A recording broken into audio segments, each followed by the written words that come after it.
बिस्मिल्लाहिर्रहमानिर्रहीम। हेलो बच्चों, क्या हाल चाल है। उम्मीद है आप लोग खैरियत से होंगे। तो बच्चों, पिछले वीडियो लेक्चर के अंदर हम लोगों ने एक्सरसाइज 3.1 का क्वेश्चन नंबर 2 किया था, और आज का जो हमारा वीडियो लेक्चर है उसके अंदर हम लोग जो हमारा एक्सरसाइज है 3.1 उसका हम लोग क्वेश्चन नंबर 3 सॉल्व करेंगे। तो आप लोगों ने बड़ी कंसंट्रेशन के साथ जो है वो वीडियो लेक्चर को देखना है, और काइंडली आप लोगों ने पूरी वीडियो लेक्चर को देखना है। कोशिश करेंगे हम लोग आज के वीडियो लेक्चर में हम लोग मैक्सिमम एक्सरसाइज करें, कोशिश करेंगे इसको एंड करें। तो आते हैं अपने क्वेश्चन नंबर 3 की तरफ बच्चों। क्वेश्चन नंबर 3 आपके पास क्या है। Haider Hasan and Ahmed scored 7 points, 11 points and 10 points respectively in a maths quiz. Display data in row matrix and column matrix. तो बच्चों यहाँ पे आपने क्या करना है, इस क्वेश्चन के अंदर आप लोगों ने जो हमारा डाटा है, गिवन डाटा है, उसको आप लोगों ने रो मैट्रिक्स और कॉलम मैट्रिक्स के अंदर कन्वर्ट करना है। उसको आप लोगों ने जो वो रो मैट्रिक्स और कॉलम मैट्रिक्स में लिखना है। यानी जो आपको गिवन डाटा है उसका आपने कॉलम मैट्रिक्स और रो मैट्रिक्स बनाना है बच्चों। देखें, वेरी इजी, याद रखिएगा। हमारे पास कॉलम मैट्रिक्स ऐसा मैट्रिक्स होता है जिसमें सिर्फ एक ही कॉलम हो, याद रखिएगा इस बात को। और रो मैट्रिक्स हमारा ऐसी मैट्रिक्स होता है जिसके अंदर सिर्फ एक ही रो हो। समझ गए बात को। तो आप लोगों ने क्या करना है, इस डाटा को रो मैट्रिक्स और कॉलम मैट्रिक्स में लिखना है। तो सबसे पहले बच्चों हम बात करेंगे रो मैट्रिक्स, क्योंकि इसके सोल्यूशन की तरफ चलते हैं। तो सबसे पहले हमारे पास क्या आ जाएगा बच्चों, तो सबसे पहले हमारे पास बच्चों की आ जाएगा, हम बनाने जा रहे हैं अपना रो मैट्रिक्स। ओके, याद रखिएगा। और मैंने आपको बताया प्यारे बच्चों कि जो हमारे पास रो मैट्रिक्स होता है, याद रखिएगा, उसमें सिर्फ एक ही रो होती है। ये बात माइंड में रखिएगा, ठीक है। जो हमारे पास रो मैट्रिक्स होता है उसमें सिर्फ एक ही रो होती है। तो देखिए हमारे पास डाटा क्या क्या गिवन है, 7, 11 एंड 10। तो आपने क्या करना है, इसका रो मैट्रिक्स बनाना है। और याद रखिएगा, आप जब भी बच्चों, प्यारे बच्चों, रो मैट्रिक्स बनाएंगे तो जितना भी आपको डाटा गिवन होगा, जितना भी डाटा आपको गिवन होगा, उसको आप लोगों ने क्या करना है, हॉरिजॉन्टल वे में अरेंज करना है। क्योंकि जब आप उसको हॉरिजॉन्टल वे में अरेंज करेंगे तो आपके पास एक ही रो बनेगी। याद रखिएगा। देखें, जैसे हमारे पास आ गया 7, 11 एंड 10, ये हमारा बन गया रो मैट्रिक्स। और आप इसके अंदर चेक कर सकते हैं कि इस मैट्रिक्स के अंदर हमारे पास बच्चों सिर्फ एक ही रो है। यहाँ पे अगर आप हॉरिजॉन्टल लाइन ड्रॉ करेंगे तो बच्चों क्या आ रही है, only single horizontal lines, means that ये जो हमारे पास मैट्रिक्स है ये क्या कहलाएगा, रो मैट्रिक्स। समझ गए बात को। तो मैंने सिंपल सा आपको जो है वो हिंट दिए हैं, जब भी आप लोग रो मैट्रिक्स बनाएंगे तो आपने डाटा को हॉरिजॉन्टली क्या करना है प्यारे बच्चों, अरेंज करना है। ओके, अब देखें इसी में अगर हम बात करें कॉलम मैट्रिक्स की, कौन सा मैट्रिक्स बच्चों, कॉलम मैट्रिक्स। अब देखें कॉलम मैट्रिक्स आप लोग कैसे बनाएंगे। कॉलम मैट्रिक्स बनाना भी कोई मुश्किल बात नहीं है। सिंपल आप क्या करेंगे, जो आपके पास गिवन डाटा है इसको आपने किस में अरेंज करना है, इसको आपने वर्टिकल वे में अरेंज करना है। ओके, क्योंकि जब आप इसको वर्टिकल वे में अरेंज करेंगे तो आपके पास क्या बनेगा, ओनली सिंगल कॉलम बनेगा। और हमने कहा ऐसा मैट्रिक्स जिसमें सिर्फ एक ही कॉलम हो उसको आप लोग क्या बोलते हैं, कॉलम मैट्रिक्स। तो हम लोग अपने डाटा को अरेंज करते हैं। देखें 7 वर्टिकल में अरेंज कर रहे हैं, 11 एंड देन आपके पास क्या आ जाएगा, 10 आ जाएगा। ठीक है, तो ये बच्चों हमारे पास क्या बन गया, ये हमारे पास बन गया कॉलम मैट्रिक्स। तो यही क्वेश्चन था, यही हमारी रिक्वायरमेंट थी कि हम लोगों ने क्या करना था, रो मैट्रिक्स बनाना था और कॉलम मैट्रिक्स बनाना था। तो हमारा रो मैट्रिक्स बन चुका है और हमारा कॉलम मैट्रिक्स बन चुका है। आई होप दैट ये बात आप लोग को समझ आ गई होगी।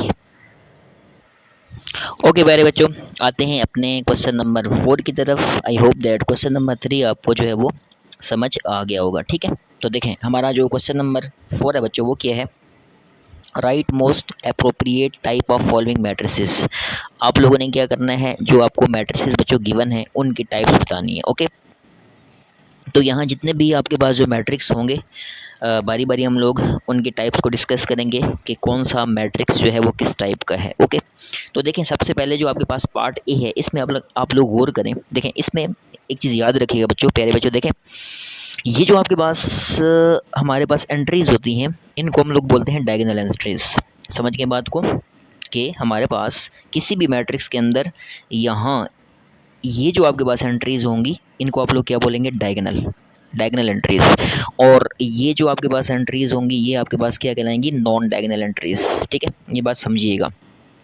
तो देखें ऐसा मैट्रिक्स जिसके डायगोनल के अंदर सेम नंबर आ रहा हो, 1 को छोड़कर, ये याद रखिएगा। 1 के लिए एक स्पेशल नाम है, वो आगे जाके हम लोग डिस्कस करेंगे। ऐसा मैट्रिक्स जिसके डायगोनल के अंदर सेम एलिमेंट्स आ रहे हो, देखें देखें जैसे डायगोनल के अंदर क्या आ रहा है, 5 आ रहा है, यहाँ डायगोनल के अंदर क्या आ रहा है बच्चों, 5 आ रहा है। तो क्या दोनों आपके पास जो है वो सेम है? जी बिल्कुल सेम है। तो याद रखिएगा ऐसे मैट्रिक्स को बच्चों आप लोग क्या बोलते हैं, ऐसे मैट्रिक्स को आप लोग बोलते हैं स्केलर मैट्रिक्स। ओके, ऐसे मैट्रिक्स को आप लोग क्या बोलते हैं, स्केलर मैट्रिक्स। तो ये हमारा कौन सा मैट्रिक्स बना बच्चों, स्केलर मैट्रिक्स। कौन सी टाइप है, स्केलर मैट्रिक्स। अब आपको याद रहेगा कि ऐसा मैट्रिक्स जिसके डायगोनल्स के अंदर सेम एलिमेंट्स आ रहे हों, ऐसे मैट्रिक्स को आप लोग क्या बोलेंगे बच्चों, स्केलर मैट्रिक्स बोलेंगे। और नॉन डायगोनल के अंदर आपके पास क्या है, यहाँ पे देखें 0 0 आ रहा है। तो आई होप दैट ये वाला पार्ट आप लोग समझ गए होंगे। ओके बच्चों, चलते हैं इसके पार्ट बी की तरफ विदाउट वेस्टिंग टाइम। बच्चों ये टाइप्स हैं, तो इसके ऊपर जो है वो ज़्यादा टाइम लगाना ज़रूरी नहीं है, तो मैं आपको शॉर्ट जो है वो इसको एक्सप्लेन कर देता हूँ। देखें, सेकंड पार्ट आपके पास क्या है, या पार्ट बी आपके पास क्या है, 0 0 0 और 3 प्लस आपके पास क्या आ जाएगा, 0। ठीक है, इसको आप लोग सॉल्व करें।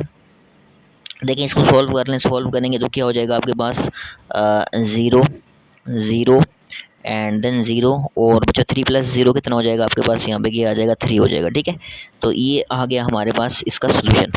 अब देखें, इसको आप लोगों ने क्या करना है प्यारे बच्चों, इसको आप लोगों ने क्या, इस पर गौर करें आप लोग। देखें यहाँ हमारे पास क्या आ रहा है, 0 आ रहा है, 0 आ रहा है, 0 इट इज़ 3। ओके, अब देखें, ये मैंने आपको बताया था, ये जो आपके पास ये वाले हमारे पास एलिमेंट्स होते हैं, इनको आप लोग क्या बोलते हैं, डायगोनल्स बोलते हैं। अच्छा देखिए, ऐसा मैट्रिक्स जिसमें आपके पास एक नॉन ज़ीरो एलिमेंट आ जाए डायगोनल के अंदर, डायगोनल के अंदर एक नॉन ज़ीरो एलिमेंट आ जाए, ऐसे मैट्रिक्स को आप लोग क्या बोलते हैं, डायगोनल मैट्रिक्स। जैसे यहाँ पे देखें, ये डायगोनल हमारा क्या है, 0 है, लेकिन ये हमारे पास जो डायगोनल है ये आपके पास क्या है, नॉन ज़ीरो है। तो ऐसा मैट्रिक्स जिसके डायगोनल के अंदर एक नॉन ज़ीरो एलिमेंट आ जाए, ऐसे मैट्रिक्स को आप लोग क्या बोलेंगे बच्चों, डायगोनल मैट्रिक्स। तो ये आपके पास क्या होगा, ये आपके पास होगा, इसको आप लोग क्या कहेंगे, कौन सी टाइप है प्यारे बच्चों, ये आपके पास कहलाएगा डायगोनल मैट्रिक्स। कोई मुश्किल बात नहीं है, इजी है, शॉर्ट है, इनमें कोई इतना डिटेल नहीं है ना, लॉजिक है, तो हम लोग थोड़ा शॉर्ट इनको सॉल्व करेंगे। ओके बच्चों, चलते हैं इसके पार्ट सी की तरफ। देखें, पार्ट सी आपके पास क्या है, 15 multiply by 3 and 9 multiply by 5। इसको सॉल्व करें प्यारे बच्चों। जब इसको सॉल्व करेंगे, देखें क्या आंसर आने वाला है। 15 को 3 से मल्टीप्लाई करें, क्या आंसर आ जाएगा प्यारे बच्चों, 45 आ जाएगा। ठीक है, और ये याद रखिएगा, दिस इज डिवाइड का निशान है, ठीक है, बाय का निशान है। डिवाइडेड बाय 9 को 5 से मल्टीप्लाई करें बच्चों, क्या आ जाएगा, 45। ओके, तो 45 आपस में क्या हो गया, कट गया, दोनों को काट देंगे, आंसर आपके पास क्या आ जाएगा, 1 आ जाएगा। ठीक है, ये हमारा आंसर आ गया 1। अब देखें, वेरी इंपॉर्टेंट बच्चों, इस पर अगर आप लोग और करेंगे तो देखें, इसमें अगर आप बात करें तो ये जो हमारे पास मैट्रिक्स है प्यारे बच्चों, इसको आप लोग 2 नाम दे सकते हैं। ओके, 2 नाम दे सकते हैं। अच्छा, ऊपर अभी हमने क्वेश्चन सॉल्व किया कि ऐसा मैट्रिक्स जिसके अंदर आपके पास जो है वो सिंगल रो होगी, उसको आप लोग क्या बोलेंगे, उसको क्या बोलेंगे, रो मैट्रिक्स। और ऐसा मैट्रिक्स जिसके अंदर सिंगल कॉलम होगा, उसको आप लोग क्या बोलेंगे, कॉलम मैट्रिक्स। तो ये देखें बच्चों, इसके ऊपर अगर आप गौर करें तो इसके अंदर क्या है, सिंगल रो है और सिंगल कॉलम है, तो इसको आप लोग रो मैट्रिक्स भी कह सकते हैं और साथ साथ इसको आप लोग कॉलम मैट्रिक्स भी कह सकते हैं। तो दोनों नाम आप दे सकते हैं, आपकी मर्ज़ी है। ठीक है, ये जो टाइप होगी इसको आप लोग रो भी कह सकते हैं और साथ में इसको आप लोग क्या कह सकते हैं बच्चों, कॉलम भी कह सकते हैं। ठीक है, ये रो मैट्रिक्स भी कहला सकता है और कॉलम मैट्रिक्स भी कहला सकता है, क्योंकि इसमें क्या है, इसमें एक रो है एक कॉलम है। और हम अभी ऊपर पढ़ चुके हैं कि ऐसा मैट्रिक्स जिसके अंदर एक रो हो उसको आप लोग रो मैट्रिक्स बोलते हैं, और ऐसा मैट्रिक्स जिसके अंदर एक कॉलम हो उसको आप लोग क्या बोलते हैं, कॉलम मैट्रिक्स बोलते हैं। आई होप दैट ये आप लोग समझ गए होंगे। ओके बच्चों, पार्ट डी की तरफ चलते हैं। क्वेश्चन नंबर 3, पार्ट डी हमारे पास क्या है, बहुत सिंपल है। Of 625 by 25, 17 plus 15 minus 32, 18 minus 19 plus 1 और 3 बाई √9। अब देखें, इसको आपने सॉल्व करना है। ठीक है, सॉल्व करके फिर हम टाइप सेलेक्ट करेंगे कि ये हमारे पास जो मैट्रिक्स है कौन सी टाइप का है। देखें, 625 का आप लोग जब स्क्वायर रूट लेंगे तो ये आपके पास क्या आ जाएगा, 25, और नीचे आपके पास 25 बच्चों क्या हो जाएगा, एज इट इज़ आ जाएगा। ओके, आई होप दैट आप लोग समझ रहे हैं।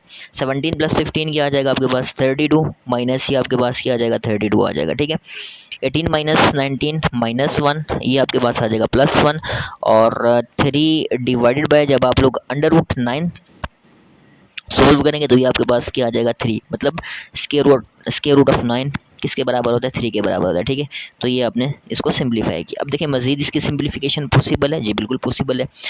25 से कट गया, आंसर क्या है बच्चों, 1 आंसर आ गया। 32 माइनस 32 क्या आ गया आपके पास, 0 आ गया। -1 + 1 आपके पास क्या आ गया बच्चों, 0 आ गया। और 3 3 आपस में क्या हो जाएंगे, कैंसिल हो गए, आंसर हमारे पास क्या आ गया, 1 आ गया। ठीक है, अब ये हमारे पास आ गई है इसकी सिंप्लीफिकेशन, सिंप्लीफाई हम अब देखें जब क्वेश्चन नंबर 3 का पार्ट 1 किया था तो उसमें आपको मैंने बताया था कि अगर हमारे पास डायगोनल्स के अंदर देखें, दीज आर डायगोनल्स, अगर हमारे पास डायगोनल के अंदर सेम नंबर आ जाएंगे तो उसको हम लोग क्या बोलेंगे, स्केलर मैट्रिक्स। लेकिन मैंने वहाँ पे आपको बताया था कि 1 को छोड़कर, अब देखिए 1 के लिए स्पेशल नाम है, नॉन जो आपके पास नॉन डायगोनल्स है वहाँ तो आपका 0 ही हमेशा आएगा। ठीक है, याद रखिएगा ये आपका 0 ही रहने वाला है। ठीक है, और डायगोनल्स के अंदर जब 1 आ जाएगा, ठीक है, सिर्फ 1 की बात कर रहा हूँ, अदरवाइज़ बाकी अगर आपके पास 2 आता है, यहाँ 2 आता है, यहाँ 2 आता है, यहाँ 3, यहाँ 3, यहाँ 4, यहाँ 4, तो ये तो स्केलर हो जाएगा। ठीक है, लेकिन अगर 1 आता है तो फिर आप इसको स्केलर नहीं बल्कि आप इसको क्या बोलते हैं बच्चों, आइडेंटिटी बोलते हैं। ये आपके पास क्या आ जाएगी, आइडेंटिटी, याद रखिएगा। अगेन से सुन लें, अगर आपके पास नॉन डायगोनल्स के अंदर 0 आ जाए और डायगोनल के अंदर 1 आ जाए, ठीक है, डायगोनल के अंदर 1 आ जाए तो फिर आपके पास जो मैट्रिक्स होगा उसको आप लोग क्या नाम देंगे, आइडेंटिटी का नाम देंगे। और अगर डायगोनल के अंदर यहाँ 1 की जगह बच्चों, यहाँ 1 की जगह कोई और नंबर आ रहा है, यहाँ 4, यहाँ 4, यहाँ 5, यहाँ 5, यहाँ 8, यहाँ 8, तो फिर इसको आप लोग क्या बोलेंगे, फिर आप इसको बोलेंगे स्केलर। अदरवाइज अगर 1 आता है इसको आप लोग क्या बोलेंगे, आइडेंटिटी। आई होप दैट ये बात आप समझ गए होंगे। ओके प्यारे बच्चों, इस क्वेश्चन का लास्ट पार्ट हमारे पास, और हम लोग देखेंगे कि हमारे पास कौन सी टाइप बन रही है मैट्रिक्स की। इसको सॉल्व करते हैं प्यारे बच्चों, क्योंकि सॉल्व हो रहा है और मैंने आपको बताया जो चीज़ सॉल्व उसको आपने पहले क्या करना है, सॉल्व करना है। 6 + 2 = बच्चों 8, ये 0, -3 + 3 बच्चों 0, एंड ये आपके पास क्या आ जाएगा, 8 आ जाएगा। अब आप खुद बताएं, वीडियो को पॉज करके खुद बताएं कि ये मैट्रिक्स की कौन सी टाइप है, क्योंकि हम लोग इसको पहले भी डिस्कस कर चुके हैं बच्चों। मैंने आपको ये बताया था, देखें इस पे गौर करें बच्चों। देखें ये हम पहले भी मैं आपको बता चुका हूँ प्यारे बच्चों कि हमारे पास अगर डायगोनल्स के अंदर अगर हमारे पास सेम एंट्रीज आ रही हैं, या डायगोनल के अंदर अगर हमारे पास सेम एलिमेंट्स आ रहे हैं और नॉन डायगोनल अगर हमारे पास 0 है, तो ये जो हमारे पास मैट्रिक्स होता है बच्चों, इसको आप लोग क्या बोलते हैं, स्केलर मैट्रिक्स बोलते हैं। समझ रहे बात को, तो ये आपके पास क्या हो जाएगा, ये आपके पास जो है वो कहलाएगा स्केलर मैट्रिक्स। ठीक है, स्केलर मैट्रिक्स की आई होप दैट आपको पहचान हो चुकी होगी, क्योंकि ये पीछे भी हम लोग कर चुके हैं। अगर हमारे पास डायगोनल्स के अंदर सेम एंट्रीज आ रही हो सिवाय 1 के, 1 को छोड़ के, ओके, क्योंकि अगर हमारे पास डायगोनल्स के अंदर 1 आएगा तो उसको आप लोग क्या बोलेंगे, आइडेंटिटी बोलेंगे। ओके, समझ गए बात को, तो ये आपके पास क्या कहलाएगा, this is called scalar matrix. इस तरह हमारा क्वेश्चन नंबर 3 एंड हो गया। आई होप दैट ये जो है वो इजी था, तो आपको समझ आ गया होगा। इसमें कोई इतनी डिटेल नहीं थी ना, इसमें कोई हम लोगों ने इसको ज़्यादा सॉल्व करना था। आई होप दैट ये आप लोग समझ गए होंगे।